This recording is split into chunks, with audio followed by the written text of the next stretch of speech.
എക്കണോമിക്സിൻ്റെ ഒരു പുതിയ ക്ലാസ്സിലേക്ക് എല്ലാവർക്കും സ്വാഗതം. ഇന്നത്തെ ക്ലാസ്സിൽ നമ്മൾ പഠിക്കാൻ പോകുന്നത് പ്ലസ് ടുവിൻ്റെ മോഡൽ എക്സാമിന് 2024 ചോദിച്ചിട്ടുള്ള ചോദ്യങ്ങളും അതിൻ്റെ ഉത്തരങ്ങളുമാണ്. 1 മാർക്കിൻ്റെ ചോദ്യങ്ങളാണ് നമ്മൾ കഴിഞ്ഞ ക്ലാസ്സിൽ പഠിച്ചിട്ടുണ്ടായിരുന്നത്. അതിൻ്റെ ബാക്കി ഭാഗങ്ങളാണ് ഇനിയുള്ള ക്ലാസ്സുകൾ നമ്മൾ പഠിക്കുന്നത്. എക്സാമിന് ആവർത്തിച്ച് വരുന്ന ചോദ്യങ്ങളായതുകൊണ്ട് തന്നെ നല്ല രീതിയിൽ വിശദീകരിച്ച് പഠിക്കാൻ വേണ്ടി എല്ലാവരും ശ്രമിക്കണം. 11 മുതൽ 15 വരെയുള്ള ചോദ്യങ്ങളിൽ ഏതെങ്കിലും 4 എണ്ണത്തിന് ഉത്തരം എഴുതുക. 2 സ്കോർ വീതം. ഇവിടെ 11 മുതൽ 15 വരെയുള്ള 5 ചോദ്യങ്ങൾ തന്നിട്ടുണ്ട്. 2 മാർക്കിന്റെ ചോദ്യമാണ് തന്നിട്ടുള്ളത്.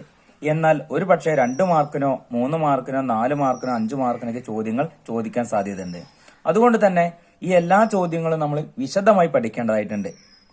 ഒന്നാമത്തത് അഥവാ 11ാമത്തെ ക്വസ്റ്റ്യൻ, സൂക്ഷ്മ സാമ്പത്തിക ശാസ്ത്രവും സ്ഥൂല സാമ്പത്തിക ശാസ്ത്രവും താരതമ്യം ചെയ്യുക. Distinguish between micro economics and macro economics. നമ്മൾ എക്കണോമിക്സിന്റെ ഫസ്റ്റ് ഭാഗം പഠിക്കുമ്പോൾ അല്ലെങ്കിൽ പ്ലസ് ടു എക്കണോമിക്സ് പഠിക്കുമ്പോൾ തന്നെ നമ്മൾ മൈക്രോ എക്കണോമിക്സും മാക്രോ എക്കണോമിക്സിനെ കുറിച്ചും പഠിക്കാറുണ്ട്. ഇവ തമ്മിൽ താരതമ്യം ചെയ്യാറുണ്ട്. എന്താണ് മൈക്രോ എക്കണോമിക്സ് എന്നും എന്താണ് മാക്രോ എക്കണോമിക്സ് എന്നൊക്കെ നമ്മൾ പഠിച്ചിട്ടുണ്ട്. ഇത് എങ്ങനെയാണ് രൂപം കൊണ്ടതെന്നും ഇതിന്റെ പ്രാധാന്യം എന്താണെന്നൊക്കെ നമ്മൾ പഠിച്ചിട്ടുണ്ട്. ഇവിടെ 2 മാർക്കിന് വന്ന ചോദ്യമാണ്. മുമ്പത്തെ ഒരു എക്സാമിൽ പബ്ലിക് എക്സാമിൽ നമ്മൾ 4 മാർക്കിന് 5 മാർക്കിനൊക്കെ ചോദ്യങ്ങൾ കണ്ടിട്ടുണ്ടായിരുന്നു. അതുകൊണ്ട് തന്നെ നമ്മൾ ഈ ചോദ്യം വളരെ വിശദമായിട്ട് പഠിക്കണം. സൂക്ഷ്മ സാമ്പത്തിക ശാസ്ത്രവും സ്ഥൂല സാമ്പത്തിക ശാസ്ത്രവും തമ്മിൽ താരതമ്യം ചെയ്യുക. ഇവിടെ മൈക്രോ എക്കണോമിക്സും മാക്രോ എക്കണോമിക്സും തമ്മിൽ താരതമ്യം ചെയ്യാൻ പറഞ്ഞതുകൊണ്ട് തന്നെ ഒന്നെങ്കിൽ നമുക്ക് 2 കള്ളികളായിട്ട് ഓരോ ഭാഗത്ത് നമ്മൾ എഴുതാവുന്നതാണ്. അല്ലെങ്കിൽ ആദ്യം മൈക്രോ എക്കണോമിക്സ് വിവരിക്കാം, പിന്നീട് മാക്രോ എക്കണോമിക്സ് വിവരിക്കാം. എങ്ങനെ വേണമെങ്കിലും നമുക്ക് ചെയ്യാവുന്നതാണ്. 2 മാർക്കിന് ചോദ്യമായതുകൊണ്ട് തന്നെ മൈക്രോ എക്കണോമിക്സിന്റെ 2 പോയിന്റും മാക്രോ എക്കണോമിക്സിന്റെ 2 പോയിന്റും മാത്രം നമ്മൾ എഴുതിയാൽ മതി. എന്നാൽ ഇവിടെ ഒരുപക്ഷെ 5 മാർക്കിനൊക്കെ ചോദ്യങ്ങൾ വരാൻ സാധ്യതയുള്ള ചോദ്യങ്ങൾ ആയതുകൊണ്ട് തന്നെ നമ്മൾ വളരെ വിശദീകരിച്ചാണ് നമ്മൾ പഠിക്കുന്നത്. മൈക്രോ എക്കണോമിക്സും മാക്രോ എക്കണോമിക്സും സൂക്ഷ്മം അഥവാ ചെറുത് എന്നർത്ഥം വരുന്ന ഗ്രീക്ക് പദത്തിൽ നിന്നാണ് മൈക്രോ എന്ന വാക്കിന്റെ ഉത്ഭവം. മൈക്രോ എക്കണോമിക്സും മാക്രോ എക്കണോമിക്സ് രൂപം കൊണ്ടുള്ള ഏത് വീടുന്നാണ്? ഗ്രീക്ക് വേർഡായ മൈക്രോസ് ആൻഡ് മാക്രോസ് എന്ന ഗ്രീക്ക് പദത്തിൽ നിന്നാണ്. മൈക്രോസ് എന്ന് പറഞ്ഞാൽ ഒരു സമ്പദ് വ്യവസ്ഥയുടെ അല്ലെങ്കിൽ എന്താണ് സൂക്ഷ്മം അല്ലെങ്കിൽ ചെറുത് എന്ന അർത്ഥമാണ് വരുന്നത്. ഒരു സമ്പദ് വ്യവസ്ഥയുടെ ഘടകങ്ങളെ കുറിച്ചോ വ്യക്തിഗത യൂണിറ്റുകളെ കുറിച്ചോ ഉള്ള പഠനത്തെയാണ് നമ്മൾ അല്ലെങ്കിൽ എന്താണ് അത് മാത്രം കേന്ദ്രീകരിച്ചുള്ള പഠനത്തെയാണ് നമ്മൾ സൂക്ഷ്മ സാമ്പത്തിക ശാസ്ത്രം എന്ന് പറയുന്നത്. നിങ്ങൾ ടെക്സ്റ്റ് ബുക്കിൽ അതിന് നല്ലൊരു ഡെഫിനിഷനും കാര്യങ്ങളൊക്കെ തന്നിട്ടുണ്ട്. ഇപ്പം ഒരു കാട്ടില് ഒരു മരത്തിന്റെ ചില്ലയിൽ ഒരു പുഴു ഇരിക്കുന്നുണ്ട്, അല്ലെങ്കിൽ ഒരു ഇലയിൽ ഒരു പുഴു ഇരിക്കുന്നുണ്ട്. ആ പുഴുവിന്റെ കാഴ്ചപ്പാടിൽ കാണുന്നതിനെയാണ് നമ്മൾ മൈക്രോ എക്കണോമിക്സ് ആയിട്ട് പരിഗണിക്കുന്നത്. എന്നാൽ ആ മരത്തിന്റെ ചില്ലയിൽ ഒരു പക്ഷി ഇരിക്കുകയാണെങ്കിൽ ആ പക്ഷിയുടെ കാഴ്ചപ്പാടിൽ കാണുന്നതിനെ നമ്മൾ മാക്രോ എക്കണോമിക്സ് ആയിട്ടാണ് നമ്മൾ പരിഗണിക്കുന്നത്.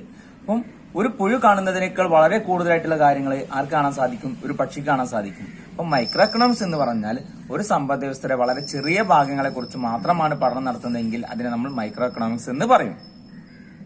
എന്നാൽ ഒരു സമ്പദ് വ്യവസ്ഥയുടെ വളരെ വിശാലമായിട്ടുള്ള കാര്യങ്ങളെ കുറിച്ച് പഠനം നടത്തുകയാണെങ്കിൽ അതിനെ നമ്മൾ എന്തെന്ന് പറയും? മാക്രോ എക്കണോമിക്സ് എന്ന് പറയും. മൈക്രോ മീൻസ് സ്മോൾ അല്ലെങ്കിൽ എന്താണ് ചെറുത് എന്നർത്ഥം വരും. എന്നാൽ മാക്രോ എന്ന് പറഞ്ഞു കഴിഞ്ഞാൽ എന്താണ് വലുത് അല്ലെങ്കിൽ ഹ്യൂജ് എന്ന അർത്ഥം വരുന്നതിനാണ് നമ്മൾ എന്ത് പറയാ? മാക്രോ എന്ന് പറയുന്നത്. എക്സാമിന് മൈക്രോ എക്കണോമിക്സിനും മാക്രോ എക്കണോമിക്സിനും എക്സാമ്പിൾ എഴുതാൻ വേണ്ടി തരാറുണ്ട്. അല്ലെങ്കിൽ ഒരു 4 പോയിന്റ് അല്ലെങ്കിൽ 6 പോയിന്റ് തന്നിട്ട് അതിൽ മൈക്രോ എക്കണോമിക്സിന്റെ ഭാഗങ്ങൾ ഏതാണെന്നും മാക്രോ എക്കണോമിക്സിന്റെ ഭാഗങ്ങൾ ഏതാണെന്നും ചോദിക്കാറുണ്ട്. കഴിഞ്ഞ പബ്ലിക് എക്സാമിന് ഒരു 6 പോയിന്റ് തന്നിട്ട് അല്ലെങ്കിൽ 6 മൈക്രോ എക്കണോമിക്സിന്റെയും മാക്രോ എക്കണോമിക്സിന്റെയും ഒരു 6 ഘടകങ്ങൾ തന്നിട്ട് അതിൽ നിന്ന് മൈക്രോ എക്കണോമിക്സ് ഏതാണെന്നും മാക്രോ എക്കണോമിക്സ് ഏതാണെന്നും തരംതിരിച്ച് എഴുതാൻ വേണ്ടി ചോദിച്ചിട്ടുണ്ടായിരുന്നു. ഇവിടെ കുറച്ച് ഘടകങ്ങൾ പറഞ്ഞിട്ടുണ്ട്. ഇവിടെ മൈക്രോ എക്കണോമിക്സിന്റെ ഘടകങ്ങളാണ്.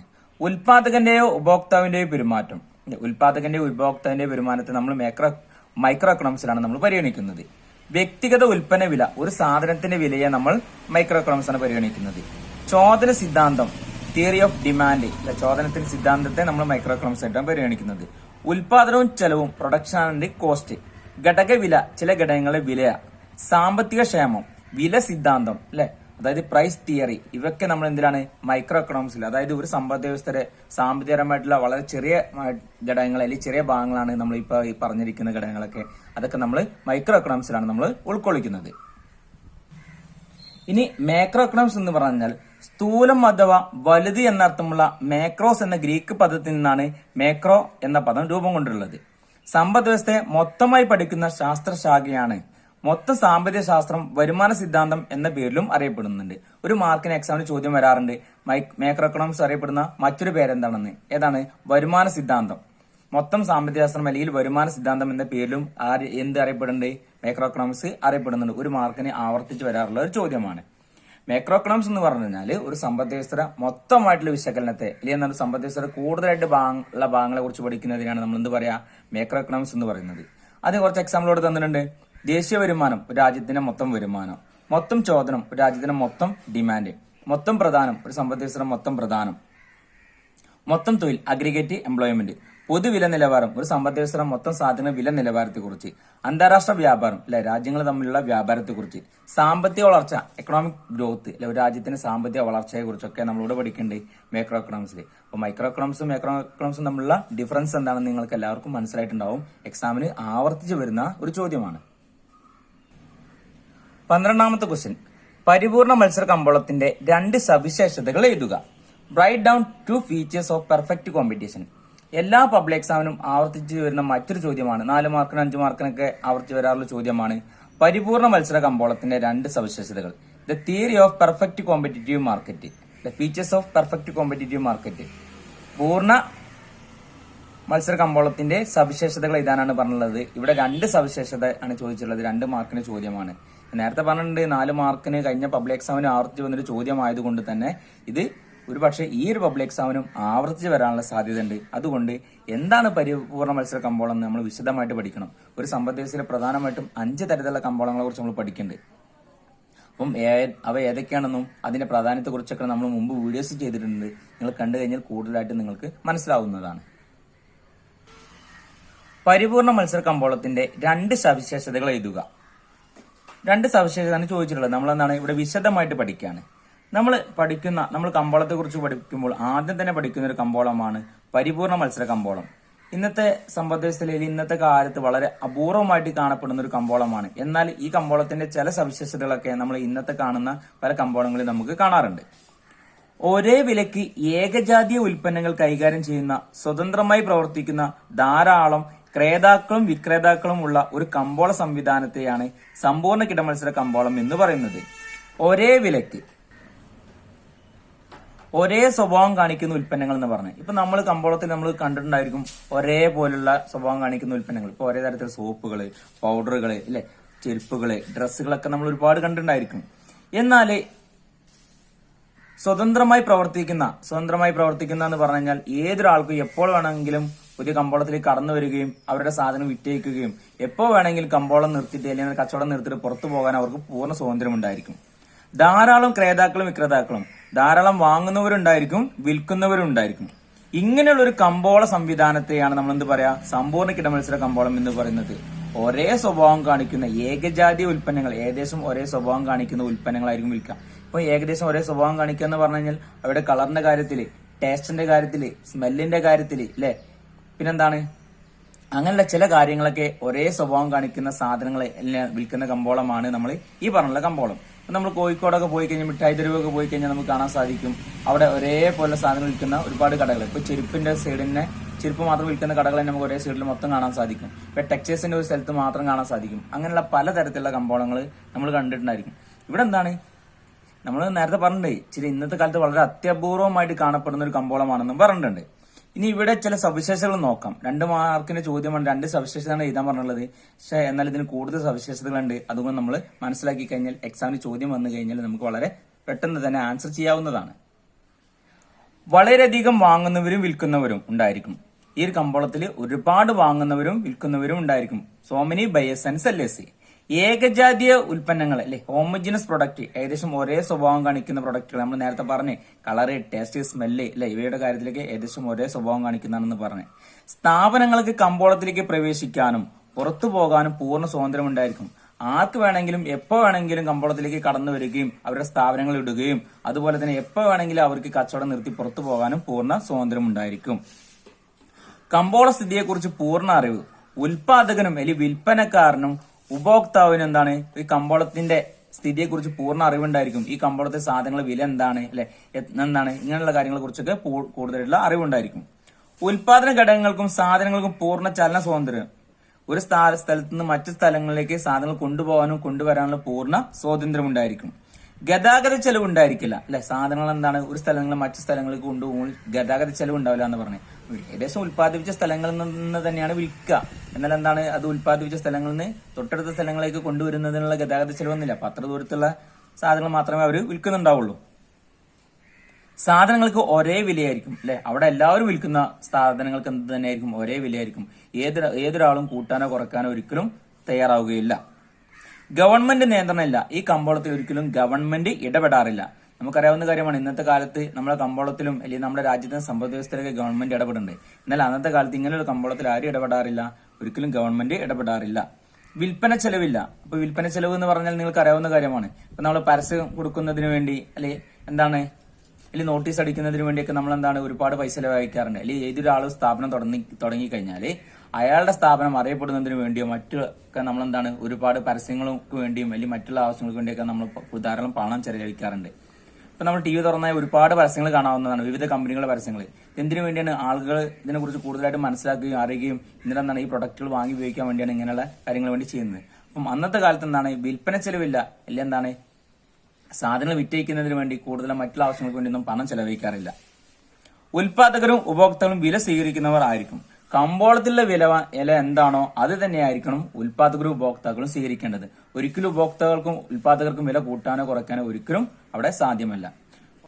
11ാമത്തെ ക്വസ്റ്റ്യൻ, സ്ഥൂല സാമ്പത്തിക ശാസ്ത്രത്തിന്റെ വീക്ഷണത്തിൽ ഉള്ള 4 പ്രധാന മേഖലകൾ ചൂണ്ടിക്കാണിക്കുക.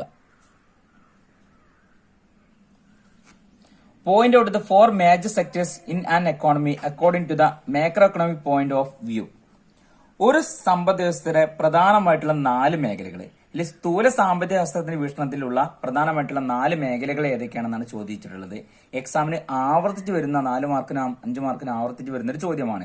ഇവിടെ 2 മാർക്കിന് ചോദ്യമായതുകൊണ്ട് തന്നെ ആ പ്രധാനമായിട്ടുള്ള 4 പോയിന്റ് മാത്രം എഴുതിയാൽ മതി. എന്നാൽ കൂടുതൽ മാർക്കിനായിട്ടും ചോദിക്കുന്നതെങ്കിൽ അത് നമ്മൾ വളരെ രീതിയിൽ വിശദീകരിക്കേണ്ടതായിട്ട് വരും. സ്ഥൂല സാമ്പത്തിക ശാസ്ത്രത്തിന്റെ വീക്ഷണത്തിൽ ഉള്ള 4 പ്രധാന മേഖലകൾ ഏതെല്ലാം നമുക്കറിയാവുന്ന കാര്യമാണ്, നമ്മൾ പഠിച്ചിട്ടുണ്ട്. മാക്രോ എക്കണോമിക്സിന്റെ ഫസ്റ്റ് ചാപ്റ്ററിന് നമ്മൾ പഠിച്ചിട്ടുണ്ട്. ഒരു സമ്പദ് വ്യവസ്ഥയുടെ പ്രധാനമായിട്ടുള്ള 4 മേഖലകൾ ആ ചാപ്റ്ററിന്റെ അവസാനത്തെ. ഒന്നാമത്തെ ഒരു സമ്പദ് വ്യവസ്ഥയെ സ്വാധീനിക്കുന്ന ഒരു സമ്പദ് വ്യവസ്ഥയെ നിയന്ത്രിക്കുന്ന പ്രധാനമായിട്ട് 4 മേഖലയിൽ ഒന്നാമത്താണ് സ്ഥാപനങ്ങൾ അഥവാ ഫേംസ് എന്ന് പറയുന്നത്. 2 ഗാർഹിക മേഖല ഹൗസ് ഹോൾഡ്. 3 ഗവൺമെന്റ്. 4 ബാഹ്യ മേഖല അഥവാ എക്സ്റ്റേണൽ സെക്ടർ. ഈ 4 മേഖലയാണ് ഒരു രാജ്യത്തിന്റെ സമ്പദ് വ്യവസ്ഥയെ നിയന്ത്രിക്കുന്ന പ്രധാനമായിട്ടുള്ള 4 മേഖലകൾ. 2 മാർക്കിന് ചോദ്യമായതുകൊണ്ട് ഈ 4 പോയിന്റ് മാത്രം എഴുതിയാൽ മതി. ഏതൊക്കെയാണ് സ്ഥാപനങ്ങൾ, ഗാർഹിക മേഖല, ഗവൺമെന്റ്, ബാഹ്യ മേഖല എന്നിവ മാത്രം എഴുതിയാൽ മതി. എന്നാൽ 4 മാർക്കിനും 5 മാർക്കിനുമാണ് ചോദ്യം വരുന്നതെങ്കിൽ നമ്മൾ ഇവ ഓരോന്ന് വിശദീകരിക്കേണ്ടതായിട്ട് വരും. അങ്ങനെയാണെങ്കിൽ ഒന്നാമത്തെ സ്ഥാപനങ്ങൾ അഥവാ ഫേംസ്. സംരംഭകർ അഥവാ സ്ഥാപനങ്ങൾ മുതലാളിത്ത സംവിധാനത്തിന്റെ നെടുംതൂണുകളിൽ ഒന്നാണ്. അവർ സമ്പത്തുണ്ടാക്കുന്നു, തൊഴിലവസരം സൃഷ്ടിക്കുന്നു, ഗവൺമെന്റ് നികുതി അടയ്ക്കുന്നു. അങ്ങനെ സാമ്പത്തിക വളർച്ചയിലും വികസനത്തിലും നിർണായക പങ്കുവഹിക്കുന്നു. നമ്മുടെ രാജ്യത്ത് ഒരുപാട് സ്ഥാപനങ്ങളുണ്ട്, വിവിധ തരത്തിലുള്ള സ്ഥാപനങ്ങളുണ്ട്. എന്നാൽ ഈ സ്ഥാപനങ്ങളെല്ലാം കൂടി നമ്മളിവിടെ ഒന്നിച്ചാണ് കാണുന്നത്. ഈ സ്ഥാപനങ്ങളിലെ സംരംഭകർ അവരുടെ സ്ഥാപനങ്ങളെ എന്ത് ചെയ്യും? മുതലാളിത്ത സംവിധാനത്തിന്റെ നെടുംതൂണുകളിൽ ഒന്നാണ് നമ്മൾ പറഞ്ഞത്. അവർ സമ്പത്ത് ഉണ്ടാക്കാൻ വേണ്ടി പ്രവർത്തിക്കുന്നു. അവർ സ്വന്തമായിട്ട് സമ്പത്ത് ഉണ്ടാക്കാൻ വേണ്ടി പ്രവർത്തിക്കുന്നതെങ്കിലും അത് ജനങ്ങൾക്ക് കൂടുതലായിട്ട് തൊഴിലവസരങ്ങൾ സൃഷ്ടിക്കും. അതുപോലെ തന്നെ അവർ ഉൽപ്പാദിപ്പിച്ച സാധനങ്ങളൊക്കെ ആര് വാങ്ങും? ജനങ്ങൾ വാങ്ങിക്കൂട്ടും. അവരുടെ ആവശ്യങ്ങൾ നിറവേറ്റാൻ വേണ്ടി വാങ്ങിക്കൂട്ടുകയും ചെയ്യും. എന്നാൽ അതുപോലെ തന്നെ ഇവർ സാധനങ്ങൾ ഉൽപ്പാദിപ്പിക്കുമ്പോൾ കൂടുതലായിട്ട് അവർക്ക് വരുമാനം കിട്ടുന്നതനുസരിച്ച് ഒരു നിശ്ചിത എമൗണ്ട് ഗവൺമെന്റിലേക്ക് നികുതി അടക്കും. അപ്പം അത് രാജ്യത്തിന്റെ വളർച്ചയ്ക്കും വികസനത്തിനും കാരണമാവുകയാണ് ചെയ്യുന്നത്. അതായത് ഒരു രാജ്യത്തിന്റെ അല്ലെങ്കിൽ ഒരു രാജ്യത്തിലെ എല്ലാ സ്ഥാപനങ്ങളും വലിയ സ്ഥാപനങ്ങൾ പ്രധാനമായിട്ടും ഒരു രാജ്യത്തിന്റെ സാമ്പത്തിക വളർച്ചയിലും വികസനത്തിലും നല്ല രീതിയിൽ നിർണായകമായിട്ടൊരു പങ്ക് വഹിക്കുന്നുണ്ടെന്ന് പറഞ്ഞു. അത് എങ്ങനെയാണെന്ന് നിങ്ങൾക്ക് മനസ്സിലായിട്ടുണ്ടാവും. ജനങ്ങൾക്ക് എല്ലാവർക്കും തൊഴിലവസരങ്ങൾ കൊടുക്കണ്ടേ, മെച്ചപ്പെട്ട തൊഴിലവസരങ്ങൾ കൊടുക്കുകയും അതുപോലെ ജനങ്ങൾക്ക് ആവശ്യമുള്ള സാധനങ്ങൾ ഉൽപ്പാദിപ്പിച്ച് വിതരണം ചെയ്യുകയും ചെയ്യുന്നു. ഇതൊക്കെ സ്ഥാപനങ്ങളുടെ വളർച്ചയ്ക്കും വികസനത്തിനും വലിയ അവരുടെ ലാഭത്തിനു വേണ്ടി പ്രവർത്തിക്കുന്നതെങ്കിലും ഇതൊക്കെ രാജ്യത്തിന്റെ വികസനത്തിനും കാരണമാവുകയാണ്. 2 ഗാർഹിക മേഖല അഥവാ ഹൗസ് ഹോൾഡ്. ഗാർഹിക മേഖല എന്നത് ഒരു വ്യക്തിയോ ഒരു സംഘമോ ആകാം. അല്ലെ, ഒരു കുടുംബം എന്ന് പറഞ്ഞാൽ ഒരു വ്യക്തി അല്ലെങ്കിൽ ഒന്നിലധികം വ്യക്തികൾ കൂടിച്ചേർന്നിട്ടുള്ള ഒരു സംഘമോ ആകാം. കുടുംബങ്ങൾ സമ്പാദിക്കുന്നു, നികുതികൾ അടയ്ക്കുന്നു, ഉപഭോഗ ആവശ്യങ്ങൾക്ക് പണം ചെലവാക്കുന്നു. കുടുംബങ്ങൾ വരുമാനം ഉണ്ടാക്കുന്ന വേതനമായോ ശമ്പളമായോ ആകാം. ഒരു സമ്പദ് വ്യവസ്ഥയുടെ പ്രധാനമായിട്ടുള്ള മറ്റൊരു ഘടകം എന്ന് പറഞ്ഞ ഗാർഹിക മേഖലയാണെന്ന് പറഞ്ഞു അല്ലെ. ഗാർഹിക മേഖലയിൽ ഒരു വ്യക്തിയോ അല്ലെങ്കിൽ ഒന്നിലധികം വ്യക്തികളോ കൂടി ചേർന്നുള്ള സംഗമം ആകാന്ന് പറഞ്ഞു. അവരെന്ത് ചെയ്യും? ജനങ്ങൾ അവർക്ക് ആവശ്യമുള്ള സാധനങ്ങളൊക്കെ ഉപയോഗിക്കാൻ വേണ്ടി അവർക്ക് ആവശ്യമുള്ള സാധനങ്ങളൊക്കെ സ്വരൂപിക്കുന്നു. അതെങ്ങനെയാണ്? മെച്ചപ്പെട്ട തൊഴിലുകൾ കണ്ടെത്തുകയും അതിനനുസരിച്ച് വരുമാനം കിട്ടുകയും ആ വരുമാനം ഉപയോഗിച്ച് അവർക്ക് ആവശ്യമുള്ള സാധനങ്ങളൊക്കെ വാങ്ങുകയും അതിനനുസരിച്ചുള്ള ഉപയോഗം നടത്തുകയൊക്കെ ചെയ്യുന്നുണ്ട്. അവർ വരുമാനം ഉണ്ടാക്കുന്നത് ശമ്പളമായിട്ടോ വേതനമായിട്ടോ അല്ലെങ്കിൽ ദിവസക്കൂലിയായിട്ടോ ഒക്കെ അവർക്ക് വരുമാനം ഉണ്ടാക്കാം. എന്നാൽ ജനങ്ങളുടെ ഈ വളർച്ച അല്ലെങ്കിൽ കുടുംബങ്ങളുടെ വളർച്ച എന്തിനു കാരണമാകും? രാജ്യത്തിന്റെ വളർച്ചയ്ക്ക് കാരണമാകും. അല്ലെങ്കിൽ ജനങ്ങളുടെ വികസനം രാജ്യത്തിന്റെ വികസനത്തിന് കാരണമാകും. കാരണം ഒരു രാജ്യം എന്ന് പറഞ്ഞു കഴിഞ്ഞാൽ ഒരു രാജ്യത്തുള്ള എല്ലാ ജനങ്ങളും കൂടി ചേർന്നതാണ് ആ രാജ്യം എന്ന് പറയുന്നത്. അപ്പം ജനങ്ങളുടെ വികസനം വലിയ വളർച്ചയാണ് രാജ്യത്തിന്റെ വികസനം വലിയ വളർച്ച എന്ന് പറഞ്ഞാല്. 3. ഗവൺമെന്റ്. മുതലാളിത്ത സമ്പദ് വ്യവസ്ഥയിൽ സാമ്പത്തിക പ്രവർത്തനങ്ങളിൽ ഗവൺമെന്റ് സജീവമായി പങ്കാളിയാകുന്നില്ല. എന്നാൽ നിയന്ത്രണാത്മകമായ ഒരു പങ്ക് വഹിക്കുന്നു. നിയമനിർമ്മാണം നടത്തുകയും നടപ്പാക്കുകയും ചെയ്യുന്നു. സാമൂഹികവും സാമ്പത്തികവുമായി അടിസ്ഥാന സൗകര്യങ്ങൾ വികസിപ്പിക്കുന്നു. മുതലാളിത്ത സമ്പദ് വ്യവസ്ഥയിൽ ഗവൺമെന്റ് നേരിട്ട് ഇടപെടില്ല എന്ന് പറഞ്ഞു. എന്നാൽ സമ്പദ് വ്യവസ്ഥയിലുള്ള ഒരുവിധം നിർണായക കാര്യങ്ങൾക്ക് തീരുമാനമെടുക്കുന്നതും അത് നിയന്ത്രിക്കുന്ന ആര് തന്നെയായിരിക്കും? ഗവൺമെന്റ് തന്നെയായിരിക്കും. ജനങ്ങളുടെ ക്ഷേമം അല്ലെങ്കിൽ രാജ്യത്തിന്റെ വളർച്ച, ഇവിടെ പുരോഗതി ഇങ്ങനെയുള്ള കാര്യങ്ങളൊക്കെ തീരുമാനിക്കുന്ന ആര് തന്നെയാണ്? ഗവൺമെന്റ് ആണ്. അപ്പോൾ ഗവൺമെന്റ് എന്ത് ചെയ്യും? നേരിട്ട് സാമ്പത്തിക പ്രവർത്തനങ്ങൾ അല്ലെങ്കിൽ രാജ്യത്തിന്റെ വിവിധ പ്രവർത്തനങ്ങൾ എന്നാൽ ഗവൺമെന്റ് മുതലാളിത്ത സമ്പദ് വ്യവസ്ഥയിൽ നേരിട്ട് ഇടപെടുന്നില്ല എന്ന് പറഞ്ഞു. എന്നാൽ നിയന്ത്രണാത്മകമായിട്ടുള്ള ഒരു പങ്ക് ആര് വഹിക്കുന്നുണ്ട്? ഗവൺമെന്റ് വഹിക്കുന്നുണ്ട്. ഇപ്പൊ നമ്മുടെ രാജ്യത്തിൽ ഒരുപാട് സ്ഥാപനങ്ങളുണ്ട്. ഈ സ്ഥാപനങ്ങൾ അവരുടെ സ്വന്തം ഇഷ്ടപ്രകാരമാണ് പ്രവർത്തിക്കുന്നതെങ്കിൽ പോലും അവിടെ അവരെ നിയന്ത്രിക്കേണ്ടത്? ഗവൺമെന്റ് നിയന്ത്രിക്കേണ്ടത്. സാധനങ്ങളുടെ വില അമിതമായിട്ട് കൂടാതെയും ഇല്ലെങ്കിൽ നല്ല രീതിയിൽ കുറയാതെയും അതുപോലെ ജനങ്ങളുടെ ക്ഷേമം ഉറപ്പുവരുത്തുകയും ജനങ്ങൾക്ക് ആവശ്യമുള്ള കാര്യങ്ങൾ ചെയ്തു കൊടുക്കണമെന്ന് പറഞ്ഞത് ഗവൺമെന്റ് ചെയ്തു കൊടുക്കുന്നുണ്ട്. അതുപോലെ തന്നെ ഒരു രാജ്യത്തിന്റെ സാമൂഹികപരമായിട്ടുള്ള എല്ലാ രീതിയിലുള്ള അടിസ്ഥാന സൗകര്യങ്ങൾ വികസിപ്പിക്കാൻ വേണ്ടിയും ആര് ശ്രമിക്കുന്നുണ്ട്? ഗവൺമെന്റ് ശ്രമിക്കുന്നുണ്ട്. 4. ബാഹ്യമേഖല അഥവാ എക്സ്റ്റേണൽ സെക്ടർ. ആധുനിക സമ്പദ് വ്യവസ്ഥകളാണ് തന്നെ തുറന്ന സമ്പദ് വ്യവസ്ഥകളാണ്. മറ്റു രാജ്യങ്ങളുമായി സാമ്പത്തിക ബന്ധമുണ്ടായിരിക്കും. ഇന്നലത്തെ കാലത്ത് കാണപ്പെടുന്ന സമ്പദ് വ്യവസ്ഥയും എന്ത് തന്നെയാണ്? ഒരു തുറന്ന സമ്പദ് വ്യവസ്ഥയാണെന്ന് പറഞ്ഞിട്ടുണ്ട്. ബാഹ്യമേഖലയിൽ എന്തുണ്ടായിരിക്കും? കയറ്റുമതിയും ഇറക്കുമതിയും ഉണ്ടായിരിക്കും. അതുകൊണ്ട് തന്നെ തുറന്ന സമ്പദ് വ്യവസ്ഥയിലെ കയറ്റുമതിയും ഇറക്കുമതിക്കും വളരെ നല്ല രീതിയിലുള്ള പ്രാധാന്യമുണ്ട്. കയറ്റുമതി ഇറക്കുമതി. ഒരു രാജ്യം തുറന്ന സമ്പദ് വ്യവസ്ഥയാണെന്ന് തീരുമാനിക്കുന്നത് ആ രാജ്യത്തിന്റെ കയറ്റുമതിയും ഇറക്കുമതിയും ആശ്രയിച്ചിരിക്കും. രാജ്യം കയറ്റുമതിയും ഇറക്കുമതിയും ഉണ്ടെങ്കിൽ ആ രാജ്യം തുറന്ന സമ്പദ് വ്യവസ്ഥയാണ്. എന്നാൽ യാതൊരുവിധ കയറ്റുമതിയും ഇറക്കുമതിയും നടക്കുന്നില്ലെങ്കിൽ ആ രാജ്യം ഏത് തരത്തിലുള്ള സമ്പദ് വ്യവസ്ഥയാണ്? അടഞ്ഞ സമ്പദ് വ്യവസ്ഥയാണ്. അപ്പം ഓപ്പൺ എക്കോണമി, ക്ലോസ്ഡ് എക്കോണമി. ഒരു രാജ്യം വിദേശ രാജ്യങ്ങളുമായിട്ട് എല്ലാവിധ വ്യാപാര ബന്ധവും അല്ലെങ്കിൽ വാണിജ്യ ബന്ധങ്ങളും പ്രവർത്തിക്കുന്നുണ്ടെങ്കിൽ ആ രാജ്യം തുറന്ന സമ്പദ് വ്യവസ്ഥയായിരിക്കും. എന്നാൽ ഒരു രാജ്യം മറ്റുള്ള രാജ്യങ്ങളുമായിട്ട് യാതൊരുവിധ വ്യാപാര ബന്ധവും ഇല്ലാന്നുണ്ടെങ്കിൽ ആ രാജ്യം എന്ത് തരത്തിലുള്ള സമ്പദ് വ്യവസ്ഥയാണ്? അടഞ്ഞ സമ്പദ് വ്യവസ്ഥയാണ്. അപ്പം ഒരു സമ്പദ് വ്യവസ്ഥയുടെ പ്രധാനമായിട്ടുള്ള 4 മേഖലകൾ ഏതൊക്കെയാണ് നമ്മൾ പഠിച്ചു? 1. സ്ഥാപനങ്ങൾ, 2. ഗാർഹിക മേഖല, 3. ഗവൺമെന്റ്, 4. ബാഹ്യമേഖല. 14 ചോദ്യം. അന്തരാള വസ്തുക്കൾ എന്നാൽ എന്ത്? ഒരു ഉദാഹരണം എഴുതുക. Define intermediate goods. Write down 1 example for it. എല്ലാ എക്സാമിനും ആവർത്തിച്ച് വരുന്ന 2 മാർക്കിന് ആവർത്തിച്ച് വരുന്ന ചോദ്യമാണ് അന്തരാള വസ്തുക്കൾ അഥവാ ഇന്റർമീഡിയറ്റ് ഗുഡ് എന്താണെന്ന് ചോദിക്കാറുണ്ട്. അന്തരാള വസ്തുക്കൾ എന്നാൽ മറ്റൊരു സാധനത്തിന്റെ ഉൽപാദനത്തിന് വേണ്ടി ഉൽപാദന പ്രക്രിയയിൽ ഉപയോഗിക്കുന്ന വസ്തുക്കളെയാണ് അന്തരാള ഉൽപ്പന്നങ്ങൾ എന്ന് പറയുന്നത്. അതായത് ഒരു സാധനത്തിന്റെ ഉൽപാദനത്തിന് വേണ്ടി സഹായിക്കുന്ന മറ്റുള്ള ഘടകങ്ങളെ. ഇപ്പൊ നമ്മൾ വാഹനങ്ങൾ ഉണ്ടാക്കാൻ വേണ്ടി ടയർ ഉപയോഗിക്കും, ഇരുമ്പുകൾ ഉപയോഗിക്കും, പെയിന്റ് ഉപയോഗിക്കും. ഇങ്ങനത്തെ ഒരുപാട് സാധനങ്ങൾ വാഹനങ്ങൾ ഉണ്ടാക്കാൻ വേണ്ടി ഉപയോഗിക്കുന്നുണ്ട്. അപ്പം ഈ ഇരുമ്പൊക്കെ എന്താണ്? അന്തരാള വസ്തുക്കളാണ്. ഒരു വീട് ഉണ്ടാക്കാൻ വേണ്ടി നമ്മൾ സിമെന്റ്, ഇഷ്ടിക അല്ലെങ്കിൽ കമ്പി ഇവയൊക്കെ ഉപയോഗിക്കാറുണ്ട്. ഇവയൊക്കെ എന്ത് തന്നെയാണ്? അന്തരാള വസ്തുക്കളാണ്. അപ്പം ഒരു സാധനത്തിന്റെ ഉൽപാദനത്തിന് വേണ്ടി ഉപയോഗിക്കുന്ന മറ്റുള്ള ഘടകങ്ങളെ അല്ലെങ്കിൽ മറ്റുള്ള വസ്തുക്കളെ നമ്മൾ എന്തെന്ന് പറയും? അന്തരാള ഉൽപ്പന്നങ്ങൾ അല്ലെങ്കിൽ അന്തരാള വസ്തുക്കൾ എന്ന് പറയും. വസ്ത്രങ്ങൾ ഉണ്ടാക്കാൻ വേണ്ടി നൂല് ഉപയോഗിക്കും. വീടുണ്ടാക്കാൻ വേണ്ടി നമ്മൾ സിമന്റ്, ഇഷ്ടിക, മണൽ ഇവയൊക്കെ ഉപയോഗിക്കും. അപ്പൊ ഏതൊരു പ്രൊഡക്റ്റ് നിർമ്മിക്കുമ്പോൾ മറ്റൊരു വസ്തുവിന്റെ സഹായം കൂടിയേ തീരുമെങ്കിൽ അതിന് നമ്മൾ എന്തെന്ന് പറയും? അങ്ങനെയുള്ള വസ്തുക്കളെ നമ്മൾ ഇന്റർമീഡിയറ്റ് ഗുഡ് അഥവാ അന്തരാള വസ്തുക്കൾ എന്ന് പറയുന്നതാണ്. 15 ചോദ്യം. നികുതിയേതര വരുമാനത്തിന് 2 ഉദാഹരണങ്ങൾ എഴുതുക. Write down 2 examples for non tax revenue. നികുതി അല്ലാത്ത രീതിയിൽ ഗവൺമെന്റിന് കിട്ടുന്ന വരുമാനത്തെയാണ് നമ്മൾ നികുതിയേതര വരുമാനം എന്ന് പറയുന്നത്. അപ്പോൾ നികുതി അല്ലാത്ത രീതിയിൽ ഗവൺമെന്റിന് ഏതൊക്കെ രീതിയിൽ വരുമാനം കിട്ടും? ഫീസായിട്ട് കിട്ടും, ഫൈനായിട്ട് കിട്ടും. ഒരു എക്സാമ്പിൾ പറയുകയാണെങ്കിൽ നമ്മളെല്ലാവരും ബൈക്ക് മറ്റുപയോഗിക്കുന്ന ആളുകളാണ്. ഇപ്പൊ നമ്മൾ ഹെൽമെറ്റ് ഇല്ലാതെ ബൈക്ക് ഓടിച്ചു കഴിഞ്ഞാല് പോലീസ് സാധാരണ പിടിക്കാറുണ്ട്. എന്നാൽ പോലീസ് പിടിക്കുമ്പോൾ എന്ത് ചെയ്യും, നമ്മൾ ഫീസ് അല്ലെങ്കിൽ ഫൈൻ ഈടാക്കാറുണ്ട്. അപ്പൊ നമ്മൾ ഇതെന്താണ് അവർക്ക് കൊടുക്കും, എന്നിട്ട് എന്താണ് അതിന്റെ റെസിപ്റ്റും കാര്യങ്ങളും വാങ്ങിയിട്ട് നമ്മൾ പോരുന്നതാണ്. എന്നാൽ ഈ പൈസ എന്ത് ചെയ്യും, ഗവൺമെന്റിലേക്കാണ് ഈ പോലീസുകാർ അടക്കുന്നത്. അപ്പൊ ഗവൺമെന്റിൽ കിട്ടുന്ന വരുമാനമാണ് ഫീസായിട്ടും അല്ലെങ്കിൽ ഫൈനായിട്ട് കിട്ടുന്ന വരുമാനം അല്ലെ. അപ്പൊ ഗവൺമെന്റിലേക്ക് നീക്കിയിട്ടല്ലാത്ത രീതിയിൽ എന്ത് കിട്ടും, ഫീസായിട്ട് കിട്ടാറുണ്ട്, ഫൈനായിട്ട് കിട്ടാറുണ്ട്, അല്ലെങ്കിൽ മറ്റെന്തെങ്കിലും രീതിയിൽ കൂടെ ഒക്കെ ഗവൺമെന്റിന് വരുമാനം കിട്ടാറുണ്ട് അല്ലെ. നിങ്ങൾക്ക് അറിയാവുന്ന കാര്യമാണ്. ഇപ്പം ഗവൺമെന്റിൽ നമുക്ക് ഒരുപാട് ആനുകൂല്യങ്ങൾ കിട്ടാറുണ്ട്. അതുപോലെ തന്നെ എന്താണ് ഗവൺമെന്റിന് മറ്റുള്ള ഒരുപാട് രീതിയിൽ ഇവിടുന്ന് കിട്ടും, ജനങ്ങളിൽ നിന്നും അല്ലെങ്കിൽ മറ്റുള്ള ആളുകൾ മുതലാളിമാരിൽ നിന്നൊക്കെ ഗവൺമെന്റിന് വരുമാനം കിട്ടാറുണ്ട്. അപ്പൊ നികുതി അല്ലാത്ത രീതിയിൽ കിട്ടുന്ന വരുമാനം നമ്മൾ പ്രധാനമായിട്ടും രണ്ടെണ്ണം നമ്മൾ പറഞ്ഞു, ഫീസ്, ഫൈന്. ഇനി നിങ്ങൾക്ക് പുസ്തകങ്ങൾ നോക്കിക്കഴിഞ്ഞാൽ കൂടുതൽ എക്സാമ്പിൾ കിട്ടുന്നതാണ്. നിങ്ങൾ കണ്ടെത്തി മനസ്സിലാക്കി പഠിക്കാൻ വേണ്ടി ശ്രമിക്കണം. അപ്പം ഇന്നത്തെ ക്ലാസ്സിൽ നമ്മൾ 2 മാർക്കിന് വരുന്ന ചോദ്യങ്ങളായിരുന്നു പഠിച്ചിട്ടുണ്ടായിരുന്നത്. എന്നാൽ ഈ ചോദ്യങ്ങൾ 4 മാർക്കിനും 5 മാർക്കിനൊക്കെ ആവർത്തിച്ച് വരാൻ സാധ്യത ഉള്ളത് കൊണ്ട് തന്നെ നമ്മൾ വളരെ വിശദമായിട്ട് പഠിച്ചിട്ടുണ്ട്. ഇനി ഇതിന്റെ ബാക്കി ഭാഗങ്ങൾ നമ്മൾ അടുത്ത വീഡിയോയിൽ ചെയ്യുന്നതാണ്. മോഡൽ എക്സാമിന്റെ ചോദ്യങ്ങളാണ് നമ്മൾ പഠിച്ചുകൊണ്ടിരിക്കുന്നത്. പബ്ലിക് എക്സാമിന് ആവർത്തിച്ച് വരാൻ സാധ്യതയുള്ള ചോദ്യങ്ങളായതുകൊണ്ട് തന്നെ നല്ല വിശദീകരിച്ചാണ് പഠിക്കുന്നത്. നിങ്ങൾ എല്ലാവരും നല്ല രീതിയിൽ ക്ലാസ് കണ്ട് മനസ്സിലാക്കാൻ വേണ്ടി ശ്രമിക്കണം.